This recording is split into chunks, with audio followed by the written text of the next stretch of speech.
ассалому алайкум бинандагони гиромӣ.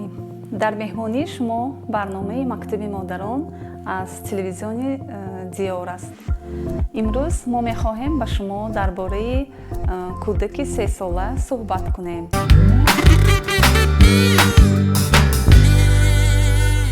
модарони ҷавони мо, ҳамаи мушкилиҳову шабҳои бехобии шумоён паси сар шуданд.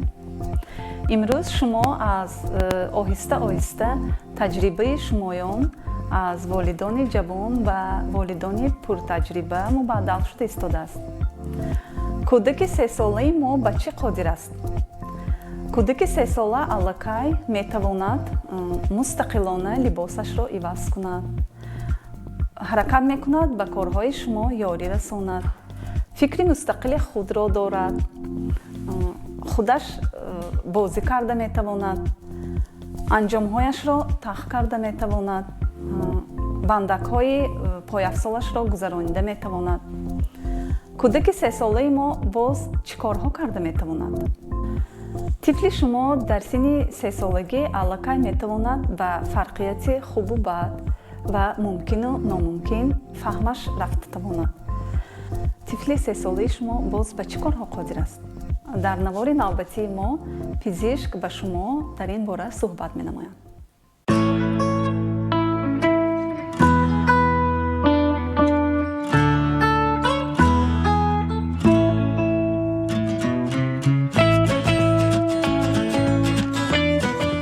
аллакай кӯдаки то 1 сола аллакай то 8 ва як калимая гуфтатонад.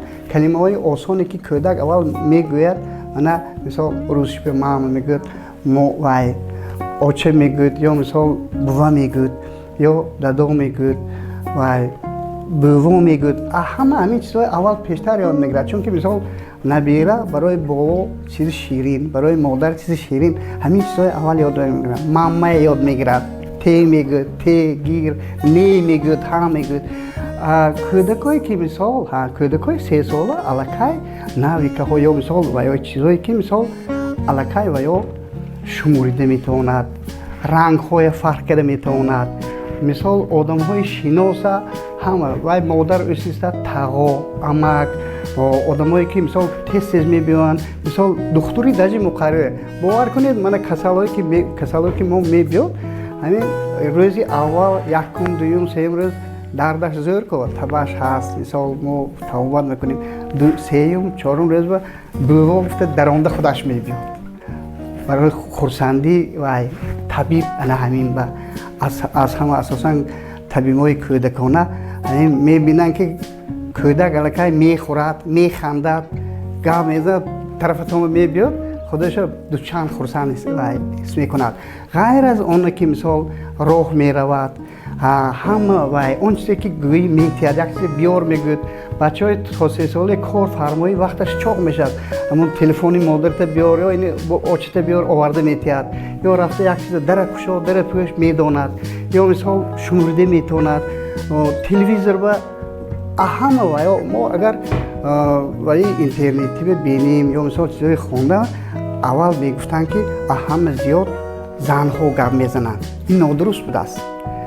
ҳама бисёр гап мезиданд кӯдакои то 3 сола ва ё абшитини ҳама чиза мехоҳанд донанд, ҳама чиза мепурсанд. ин барои чӣ? Барои чӣ? чӯ? ҳамин хел будааст. таъсиқ карда шудааст ки кӯдако наварот мӯл гап мезиданд. кӯдако мана иллати майни сар бо аломати фишорбаландӣ ё ихтилоҷӣ ё ва инсифатия гуфтагӣ чизо ҳаст, мисол таваллуд мешаванд, барое ки хоҳ ноҳоҳ вай аз бисёриш вобаста аз ҳомиладорӣ чӣ хел мегузарад. ҳомиладорӣ агар мо мисол ҳамин хел мебинем ки давраи вай ба шӯрибам дидем, ҳамин даврабам дидем, ҳамин он оилаҳое ки дар он ҷо ҳам мисол ваи мӯътадил, атмосфераи мӯътадил, муносибати якдигар қайною вай келин, муносибати амакбочо, шавару зан ҳамин мӯътадил бошад, дар ҳамон оилаҳо кӯдакҳои солим таваллуд мешавад. ина мо дидем дар таҷрибаи худо мо.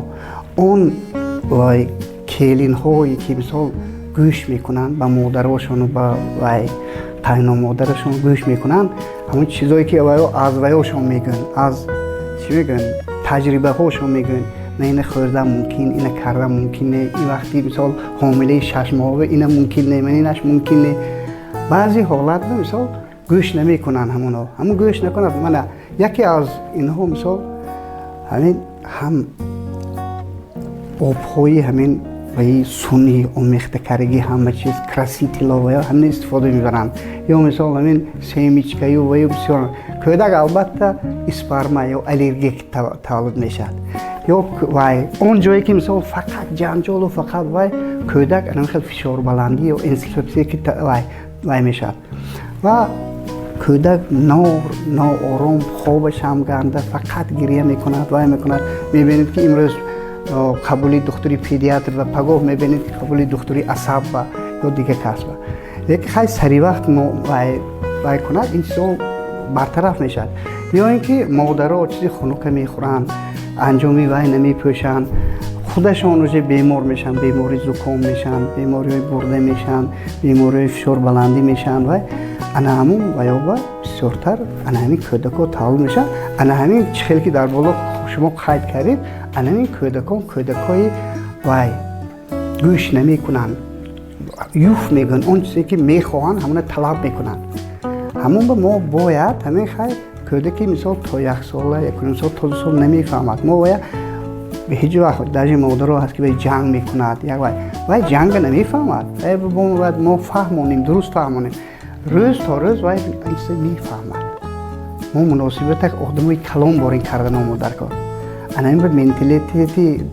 وای ما کم وای خیلی که میبینید همین روزها کودکی 2 ساله بود گویا که من و شما باری مناسبت میکنند ما باید همین چیزا هم آموزانیم فهمانیم دانند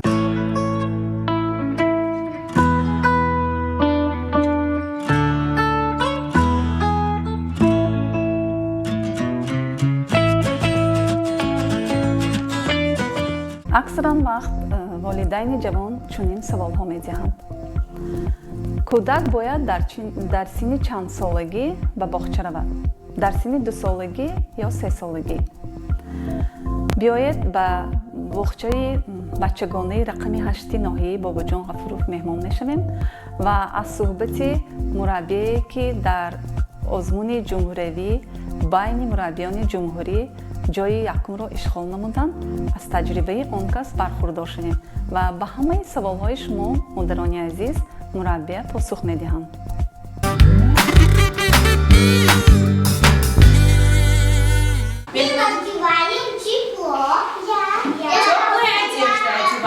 در کودکستان ما که وقتی که کودک را قبول میکنیم ما وابسته به سن و سال آنها را به گروه ها جدا میکنیم.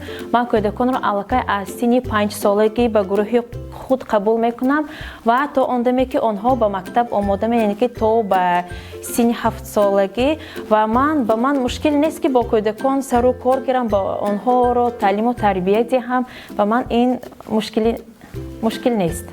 خیلی که میگه 5 برابر نیست کودکانم نیز و چی کنم بعضی با آنها کار کردن مشکل تر بعضیشان تیز اونس میگیرن لیکن این به من مانعی نمی شود که با کودکان کار کنم. من خیلی خوشبخت هستم که من کسب مربیگی را انتخاب نمودم و در گروه من 20 نفر کودکان تعلیم و تربیت میگیرند و گروه من آمادگی به مکتب می باشد. مربی که خودش ایجادکار است باید که در اول همه وقت مربی با سخنان شیرین کودک را به خود جلب نماید. وقتی که وارد گروه می شوم کودکان را می بینم خودم را خرسند حس می کنم و با آنها من تیز انس می گیرم. خیلی که ما باید که وقتی که کودک به کودکستان می آید باید که 1 هفته با کودک با روانی آنها حالتهای روانی پسیکولوژی آنها را می آموزیم و من خیلی با آنها تیز عنصر میگیرم. باید که مربی ایجادکار باشد و هر وقتی که من مشغولیت را آغاز می هر یک مشغولیت خود را رنگارنگ میگذارانم که تا به خاطر کودک بیشتر آنها درک کنند و به خاطر آنها ماند. مثلا من تجربه من تجربه پیشقدمی من در موضوع نقش آفری در روند مشغولیت ها می باشد. من بیشتر مشغولیت خود را در نقش آفری به طور نقش آفری می گذرانم. فیلم تصویری نوپگدی که کودکان با این فیلم تصویری بیشتر شناس هستند میتونم با انهمیت با قهرمان های آنها مشغولیت را آغاز کنم. مثلا اگر مشغولیت ادبیاتی باید یا که انکشاف نطق باشد تا قصر خاک شده میتوانم. در هر یک مشغولیت من میتونم کدام فیلم تصویری که افسانه دوست داشته آنها رو انتخاب نموده میتوانیم یا اینکه کودکان یا خودم میتونم نقش آفری کنم. خیلی که به همگان معلوم است وقتی که کودک به کودکستان می آید ما باید که با پدر و مادر همکاری زیچ داشته باشیم. کودک نه تنها در کودکستان تعلیم و تربیه یا اینکه انکشاف می یابد بلکه اولین تعلیم و تربیه کودک از عائله سر می شود. برای تعلیم و تربیه کودک عائله پدر یعنی پدر و مادر باید که سهم خود را بیشتر گذارند که تا که آنها فرزندان آنها همچون فرزندان کامل به وای رسند. بعضی از فعالیت خود می بینیم که بعضی پدر و مادران از سببی که از شرایط زندگی باشد که همه این عهده ها رو به کودکستان میگذارند. این کاری آنها نادرست است. باید که در درجه اول تعلیم و تربیه کودک به راه مانده شود. آنها میتوانند یک دو ساعت وقتی خود رو برای کودک خود صرف نمایند تا که آنها از تعلیم و تربیه عائله نیز با خبر باشند، تعلیم و تربیه خود را نیز از عائله گیرند.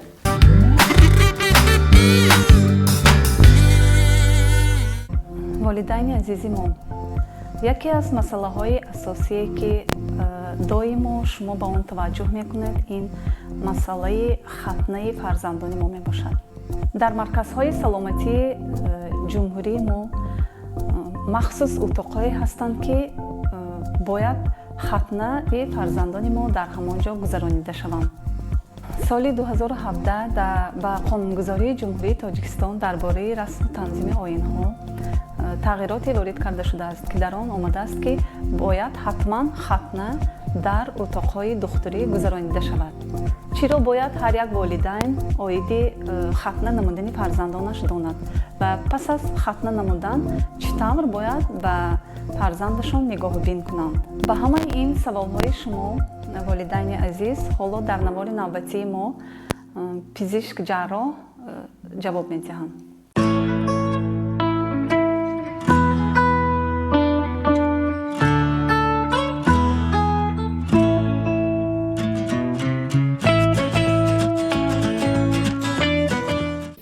می هر یک والدین میفهمونیم که می خوبی چخیل نقص بودگیشه در سینی خردسالی فهمانده میتیم. این یکمش پس کردن خطری عفونتی با راهی پیشابرو سیستیت پیل نفریت پیشگیری میکند. دوم پسشوی خطری گرفتاری بیماری‌هایی که با علاقه جنسی میگذرند. سوم از پسشوی خطری بیماری‌های سرطانی عضوهای تناسلی مردانه و زنانه را پیشگیری میکند. بهتر شدن حالت گیگینی عضوهای تناسل. پنجم در این سن سال کودک خیلی درد را کم حس میکند. و ششم زخم در مدت خیلی کوتاه صحت می‌یابد و کودکی که آنال تا 20 روزه های آنها نمیفهمند که ما چیزی کار میکنیم. از ختنه میکنیم ما نمیفهمند. اگر که کودک بسیار کلان شده اگر خیش تباراش مثال میگوید ما ختنه میبریم و یک پسیکولوژی ترس پیدا میکنه و ترس پیدا کرده وقتی که کلان سال میشه پیش ما میگوید یکم با ترس میدارد پیش ما. برای همون ما مصلحت میدیم که آنال تا 20 روزه بسیار کرده شود و حاضرا ما همین آنال تا 20 روزه تولد شود ما ختنه کرده دادیم همه خرسند شده برفتیم معقول میشن همون بسیار پدر و مادر. همین فرمان 689 باید ما هر یک چیز یک کرده استفاده برده به والدین ما فهمانده زبان خودشان میگیریم. مثال همین هر یک والدینی که مثال ختنه میگه دیگه بیاد ما همین مثال شپریت و سوزن داروها و مهلتاش نشان داده دستپوشک‌های نشان داده به نزد اماهای هم کردن هم ممکن. مثال راضی باشن اگر نزد اماها مثال ما دستپوشک‌ها پوشیده سوزندارهای مهلتش نگذشته گفته ختنامه اجرا کرده پیش خودم و ها راضیشان حتمی میدیم و رقم ها امضا میکنن. راستیگاب دخترها این کار کردی کمتر فعالیت میبود. بعد همین فرمان برآمدن یک سال اول به خیلی استادها بردن دوام دادن لیکن به یک فرمان برآمد که کیم خانه فعالیت کنه دیگه جزای ماموری دیده میشد این هم یک بهتر شد هم وها فعالیت نکردن این فعالیت دومش پدر و مادرهای هم که تلویزیون به برآمده آینه نیروگون به گپ زدیم و هم فهمیدن حاضر بسیاری ها خودشان استاد نمیخواهند مثال ما پیشکی مثال ختنه آنال تا 20 روزه یا که ختنه‌های کلان شده میبینیم اول والدینا که ما صحبت میگذاریم حاضر کیش ما خیلی گفته دادم 6 نمودی بهشه اما یکم پسیکولوژیسکی بچه‌ها نمیترسن من خودم چکی میدونم خانه و شب دیگر مثال بچه خواب روانده بالا اطرافی و به یک 50 نفر مرد و زن و ایستاده برای غوغا کرده ترسانده هم خودی والدین میترسید هم خودی بچه میترسید حاضر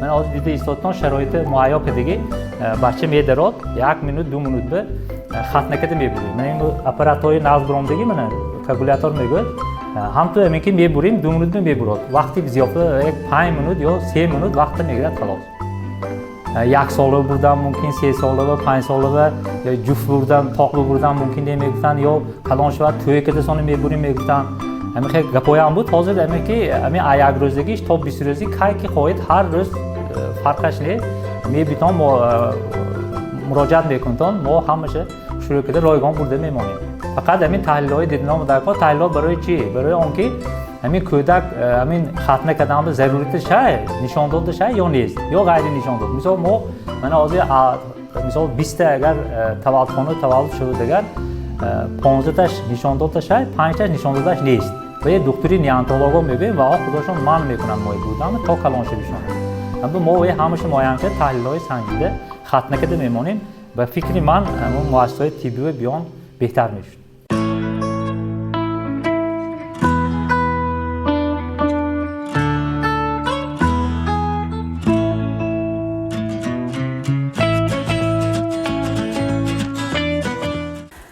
бинандагони азиз бисёре модарони ҷавони мо фикр мекунанд ки дар айёми тифлӣ шустани дандони кӯдакон ва ё нигоҳубини он ин қадарам аҳамият надорад вале бо ин фикрашон иштибоҳ менамоянд зеро нигоҳубини дандон инкишофи он хеле ҳам ба саломатии кӯдак аҳамияти калон дорад биёед ба ҳамаи ин саволҳои худ аз пизишкдандон ба утоқи он кас меҳмон шуда ҷавоб мегирем.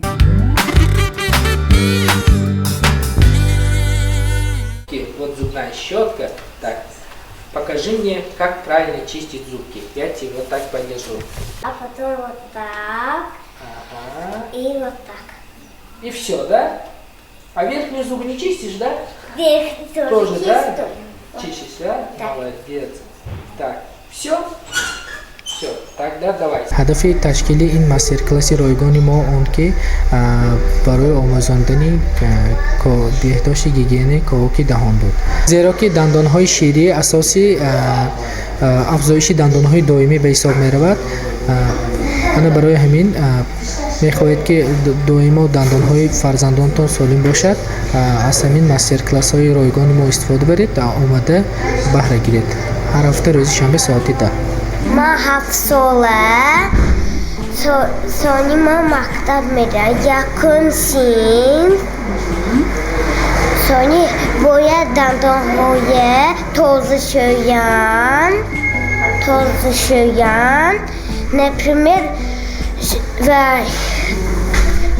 چیزایی و پلیز نخورم نپرمیر کپوسته مارکوف اوچه مخلب خورم و دنداناشون خیلی میکروب نمیشوم انمون به چیزایی گنده نخورم به تورت گامبورگر سوپ مخلقای چیزایی نیپلیزنی نخورم شکلاتکه چیزاشون در میکنند سونی استماتولوگ به میبیارن سونی دندانش رو تازه میکنن سونی بعد چیزایی پلیزیو و ها فهمیده میخورن هر هفته روز شنبه همینجور من میخیل نمایش های дандони нишон дода мешавад. Ман онда бо набераҳом, чунки ман дар рухсати меҳнатӣ ҳастам.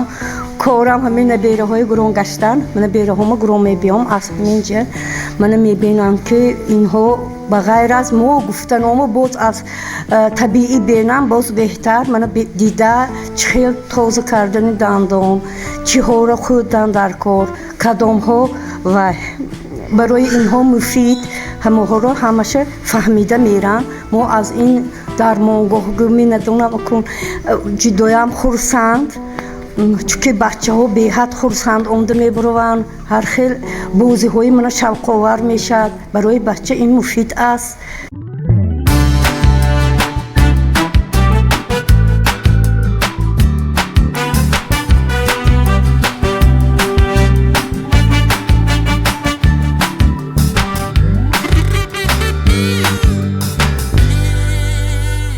волидайни азиз, ҳоло мехоҳем дар навори навбатӣ ба меҳмонаи Анна ном модари ҷавоне ки дар шаҳри Бустон истиқомат мекунанд меҳмон шавем.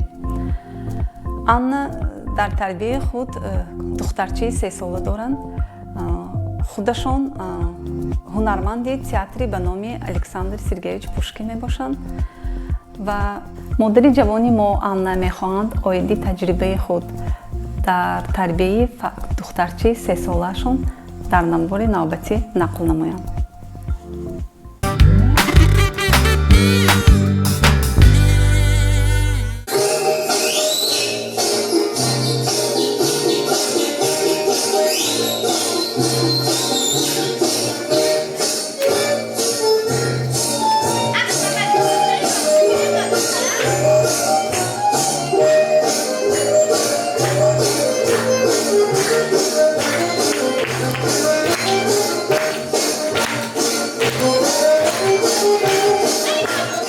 Это моя дочь Радмила, ей 3,5 года.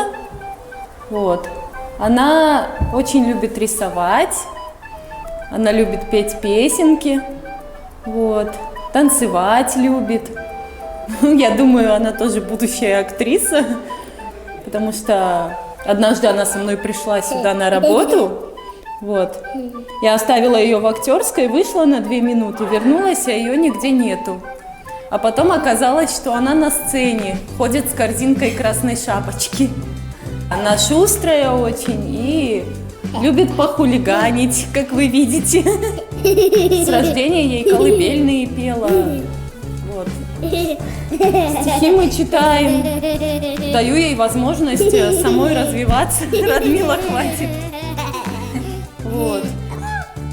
Ну, стараюсь развивать в ней, вот я заметила, она рисовать любит. Я ей альбомы покупаю, карандаши даю, она сидит, рисует часами, это прям ее очень увлекает. Вот. И еще она животных очень любит. У нас собака есть, кошка, она играет с ними. Дети, я думаю, должны любить животных и уважать чужую жизнь, не обижать. Вот. Она очень любит свою собаку и кошку.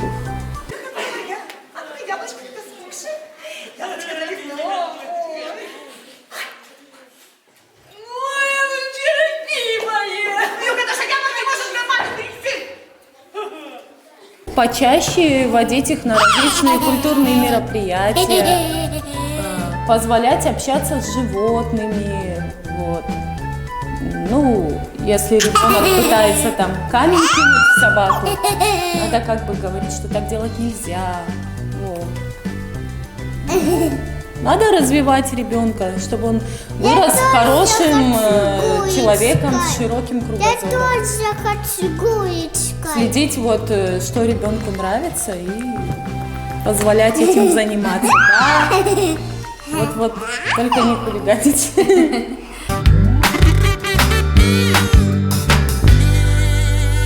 ин буд барномаи навбати мактаби модарон аз шабакаи телевизионии диёр. дар меҳмонии шумо ман будам ровии барнома Масрура Сидиқова. то барномаи оянда худ ва наздиконатонро эҳтиёт намоед.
барномаи телевизионии мактаби модарон қабули аксҳои фарзандони шуморо эълон мекунад. аксҳои ҷолиби писарон ва духтарони аз синни 1 то 8 соларо ба озмуни аксҳо пешниҳод кунед. ногуфта намонад, ҳолатҳои воқеӣ ва ё ғайриоддӣ қабул карда мешавад. акс бояд бозгӯи як лаҳзаи ҷолиби ҳаёти фарзандони шумо бошад ва дар он имзо, ному насаб ва сину солаш сабт карда шавад. аксҳо дар охири ҳар як барномаи мактаби модарон намоиш дода мешавад. рақами телефон барои маълумоти бештар 92 606 18 93. такрор мекунам 92 606 18 93. шитобед.